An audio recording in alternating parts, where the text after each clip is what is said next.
आश्रय से तो वो रहित है और परमात्मा के मार्ग में भ्रष्ट हो गया है, परमात्मा को प्राप्त नहीं कर पाया और संसार के मार्ग को छोड़ दिया है।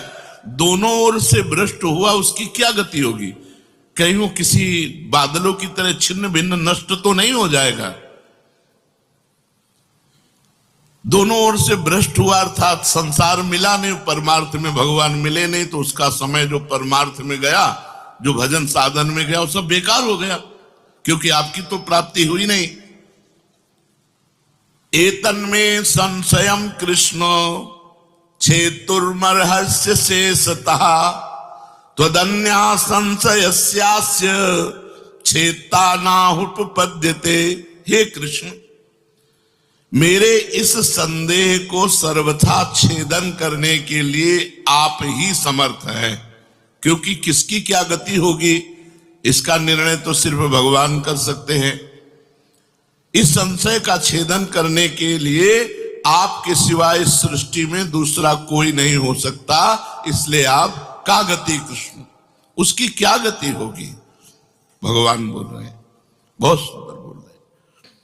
पार्थ नैवेह नामुत्र विनाशस्तस्य विद्यते नहि कल्याण कृत कश्चित् दुर्गतिम तात गच्छति।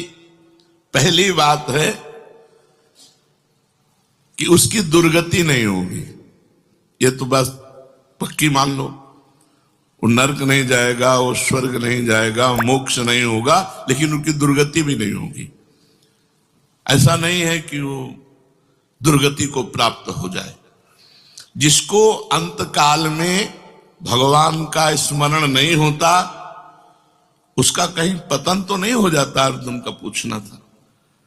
इस बात को लेकर के बहुत व्याकुलता थी कि बेचारा साधन कर रहा है, इंद्रियां बस में नहीं, मन में बस में नहीं, तो अंत समय भगवान का स्मरण नहीं होगा तो उसकी दुर्गति हो जाएगी।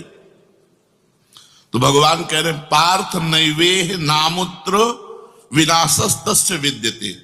हे पृथानंदन, सच्चे हृदय से जुड़ा था भगवान, जुड़ना देखते, राहत न प्रभु चित चूक किए की करत सुरत सह बार ही की। भगवान उसकी क्रियाओं को नहीं देखते, उसके चित्त को देखा, हृदय की बात देखी। वो भगवान से जुड़ना चाहता है, वो भगवान को प्यार करना चाहता है, वो भगवान से मिलना चाहता है, पर इंद्रियां वश में ना होने के कारण, मन वश में ना होने के कारण बार बार वो विषयों में फिसल जाता है।